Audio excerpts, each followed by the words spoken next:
Tuh kan, gue malas nanya sama dia begini nih. Pertanyaannya jadi deep kan, gue males banget nih. Kita nanya gampang, dia jawabnya susah nih. Oke. Gue pulang deh. Karena gue gak punya siapa-siapa bro di rumah untuk gue ajak ngomong. Oke. Yang bisa gue ajak ngomong cuma Tuhan. Kadang kita tuh suka ngasih nasihat ke orang lain ya gitu kan. Tapi udah berbusa mulut kita gitu, tapi gak dilakuin sama orang.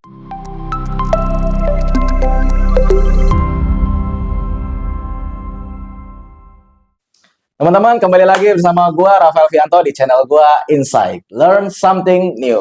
So, hari ini teman-teman, kita kedatangan tamu lagi, tamu spesial, tamu agung. Ini adalah sahabat gua sendiri. Ini adalah teman gua sendiri, teman udah lama, salah satu Halo pembimbing semuanya. gua. Nah, kita sebelum biar Abdul, kita kenalan dulu nih. Ini siapa sih sebenarnya? Kenapa sampai jadi tamu agung? Nah, kita kenal dulu. Ayo kok, kenalan dulu nih kok. Halo teman-teman semuanya. Bro, thank you ya udah invite gue ya. Yeah, with pleasure. Nama gue Riko Gunawan. Gue dari Paroki Bojong Indah. Paroki Bojong Indah. Paroki Bojong Indah. Ya, Gereja Santo Thomas Rasul. Oh. Jadi gue memang lahir di paroki ini, gitu kan. Cuman gue dulu dibaptisnya di Paroki Kemakmuran. Paroki. Oh ya, BHK berarti ya, Bunda Ati Kudus. Nah, udah gitu gue baru mulai masuk ke sampai tahun berapa? Sampai tahun 2002 itu gue masih gereja gue di Kristoforus malah. Gue baptis di Kemakmuran. Gara-gara sekolahnya di Kristoforus, gue gereja di Kristoforus. Oke. Baru mulai ke gerejanya biasanya di Bojong. Oh, di Bojong. Iya. Kenapa milih misa di Bojong kok? Kenapa nggak di BHK atau di Kristo? Harusnya kan gitu kan. Iya. Kan ketemu banyak teman nih. Oke. Jadi waktu itu gue gara-garanya kepilih jadi ketua OMK lingkungan. Gara-gara itu makanya gue pindah misa mau nggak mau gitu kan.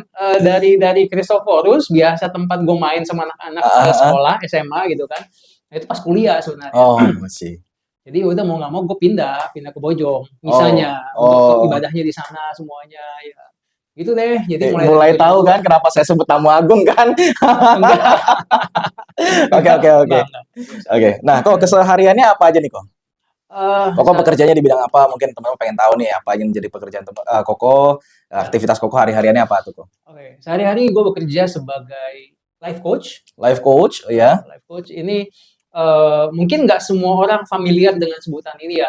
Jadi memang ini masih niche banget dia punya ininya marketnya. Selain itu juga ini mirip-mirip kayak konsultan dicampur sama konselor.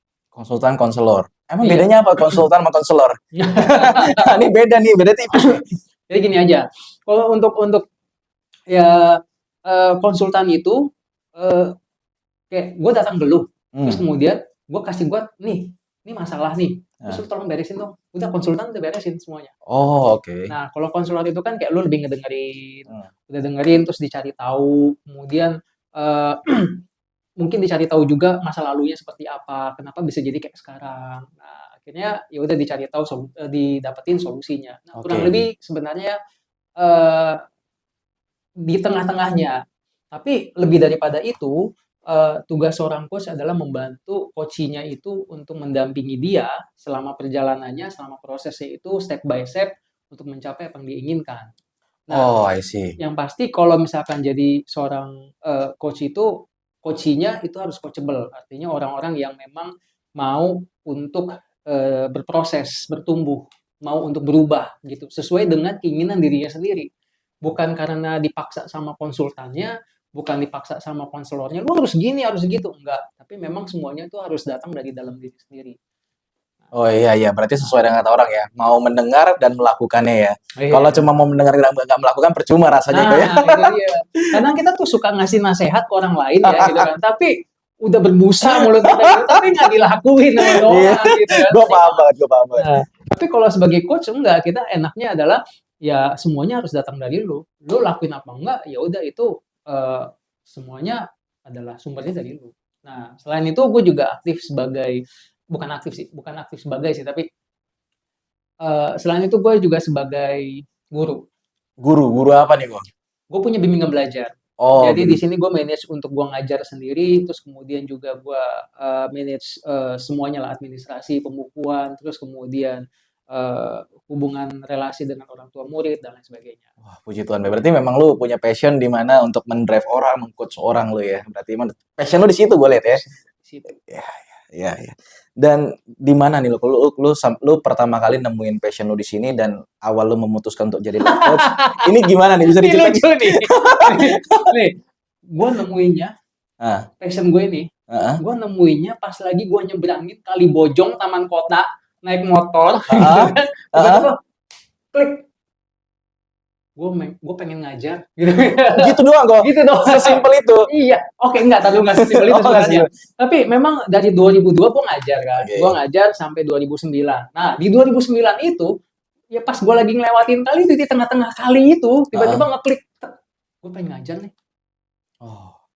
Gue buka bimbel deh gitu kan. Gue emang udah ngajar, cuman itu kan gue ngajarnya privat. Ah, Nah sekarang kan gue buka bimbel, muridnya datang ke gue. oke. Jadi lu yang punya lahan nih. Gue punya lahan. Nah itu aja simple. Tiba-tiba kayak gue dapet ilham untuk bikin gitu kan. Terus udah gitu ya,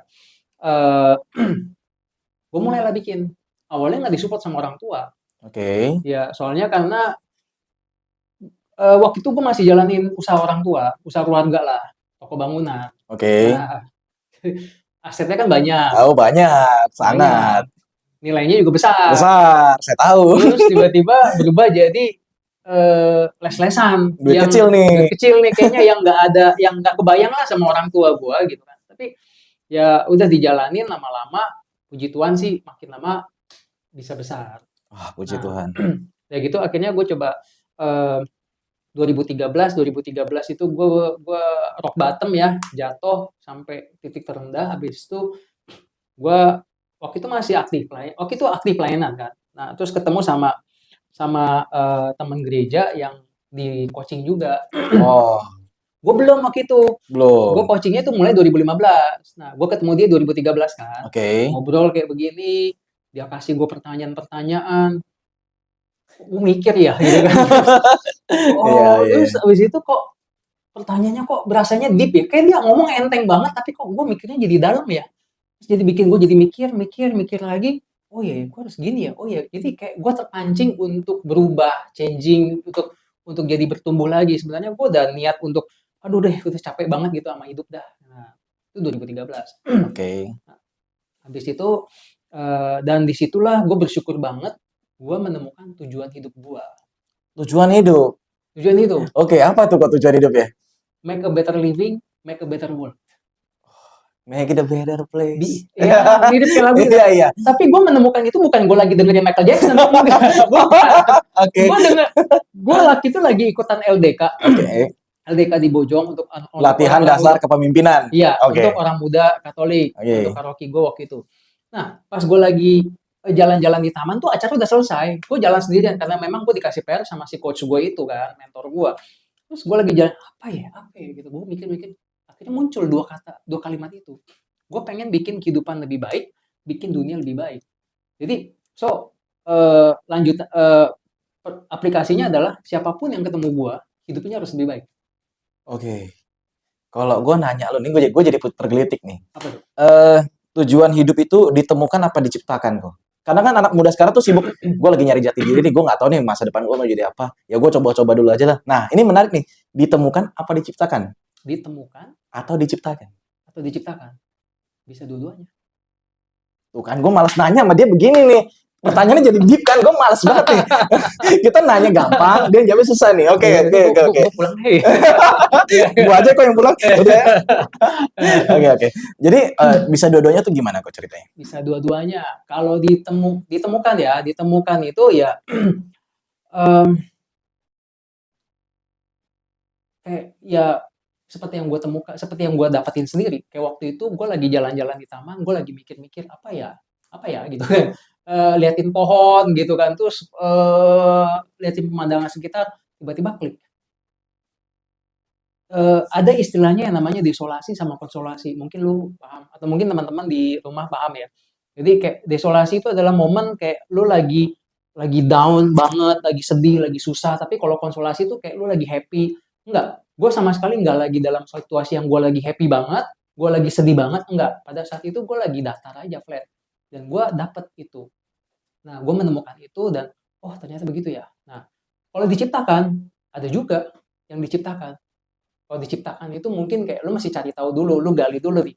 Gue pengen menciptakan tujuan gue nih ke depan, gue mesti ngapain ya.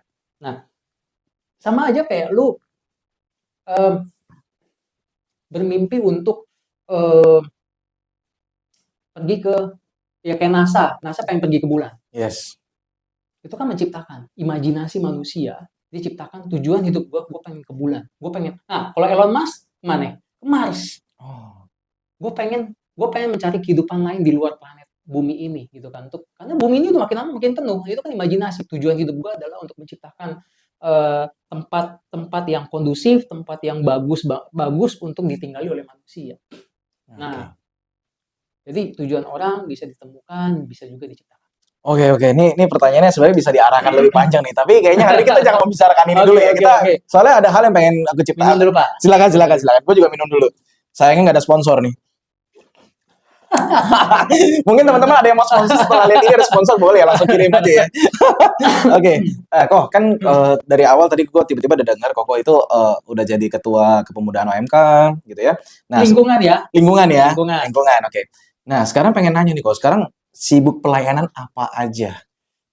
Kayaknya pelayanan Koko nih lebih dari satu nih kayaknya nih. Sekarang kan? Sekarang dong. Bukan dari awal kan? Jangan. Oh, iya. Panjang nanti. Ya, sekarang ini gue jadi ketua lingkungan. Oh, ketua lingkungan. Ketua lingkungan. Kalau dulu mungkin masa-masa muda, waktu muda dulu ya jadi ketua OMK. Khusus OMK-nya aja di lingkungan. Kalau sekarang ngurusinnya ya orang-orang dewasanya yang bukan OMK lagi. Ketua lingkungan. Terus gue juga aktif di Bible Tea. Bible Tea itu kalau untuk teman-teman pengen tahu, Bible Tea itu sebuah wadah pewartaan kitab suci di media sosial. Nah, ini di bawah naungannya Romojo, Joseph Susanto. Oh, Romojo. Aduh. Iya. Gila. Gua salut banget sih sama Romojo karena menurut gua nggak banyak seorang Romo yang bisa public speaking-nya bagus dan dia bisa nge-develop people tuh dengan baik. Ya, ini keren sih. Keren. Oke. Terus ada apa lagi nih kok? Selain ketua lingkungan, terus tadi udah di Bible Tea, ada lagi nggak nih kok? Apalagi ya, kayaknya udah dah untuk sementara dulu. Gue dicalonkan sih, cuman gue belum bisa ngomong sekarang ini. Adalah ya. Nantilah. Gue belum bisa ngomong karena memang belum ketok palu, belum disahkan. Nantilah mungkin di next podcast ya. Ngarep banget diundang. Koriko Gunawan part 2 ya. Okay. Tapi nanti part 2-nya udah ada sponsor. Amin. Oke kok. Tapi Koko sepengetahuan gue dulu Koko pernah pelayanan di bidang kategorial. Oh iya. Itu masih nggak sih kok sampai sekarang? Break dulu istirahat. Oh, break dulu istirahat. Berarti udah nggak. Saat ini ya jadi rakyat jelata lah. Jadi umat biasa aja. Kalau dulu memang aktif. Kalau di kategorial, gue aktifnya di PD OMPKK. PD OMPKK di itu Thomas Rasul. Oh, itu hari apa aja sih kok? Kalau PDKK di sana, PD OMPKK-nya? Kalau untuk orang mudanya setiap hari Sabtu jam 5 sore.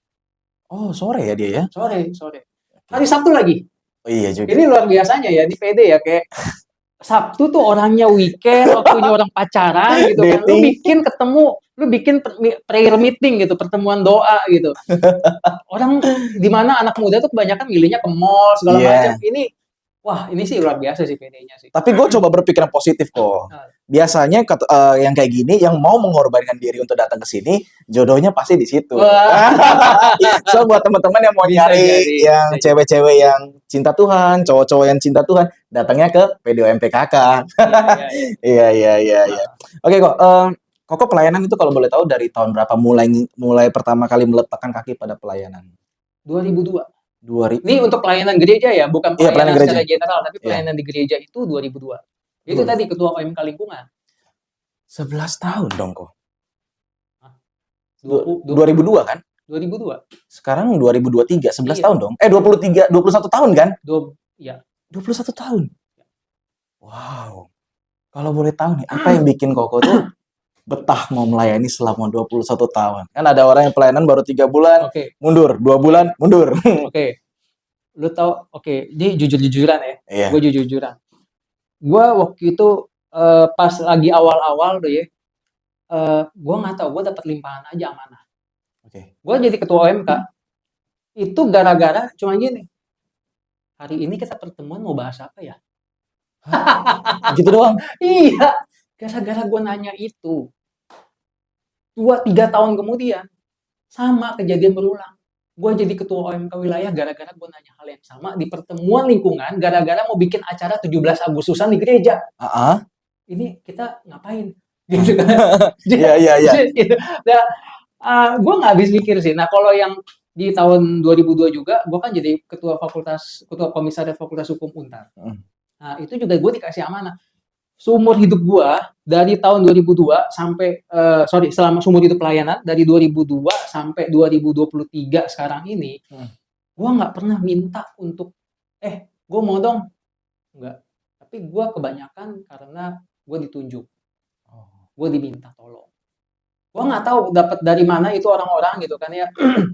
Ngelihat dari mana muka gue nih kayaknya muka Muka-muka ketua banget gitu ya. enggak, gue nggak bilang begitu lah. Tapi orang-orang itu datang aja gitu kayak atau mungkin amanah itu datang. Jadi gue nggak pernah minta untuk gue jadi ketua dong, enggak, gue nggak pernah sama sekali. Tapi memang ya mungkin nggak tahu ya, mungkin kehendak Tuhan untuk gue melayani di area sana gitu. Dan itu prosesnya eh, cukup ya jatuh bangun, tapi gue bersyukur gue dilatih untuk gue bisa menjadi seperti diri gue sekarang. Gue tumbuh di keluarga yang broken home. Nah, dan gue orangnya dulu tuh apa ya, teman-teman deket itu boleh dibilang paling 1 atau 2 gitu kan. Sisanya udah teman main biasa aja, main bola rame-rame ngumpul-ngumpul udah gitu kan. Tapi habis itu yang benar-benar deket gitu kan, cerita gitu enggak. Justru gue yang diceritain banyak-banyak. Oke. Nah, mereka datang ke gue, cerita sama gue, ngobrol sama gue, udah gitu. Nah, itulah salah satu alasannya kenapa gue ngambil sertifikasi coaching. Itu Oh. juga. Kenapa? Karena ya orang-orang datang untuk cerita sama gue. Nah, itu juga gue nggak ngerti gimana kok bisa gitu. Mereka tuh begitu aja gitu percaya sama gue. Kadang-kadang ada yang stranger gitu kan, orang asing. Mereka tuh duduk, ya gue cuma nanya-nanya biasa aja. Mas, di mana keluarganya gitu kan? Oh, saya dari keluarga atau mungkin asalnya dari mana lah gitu kan, basa-basi gitu kan.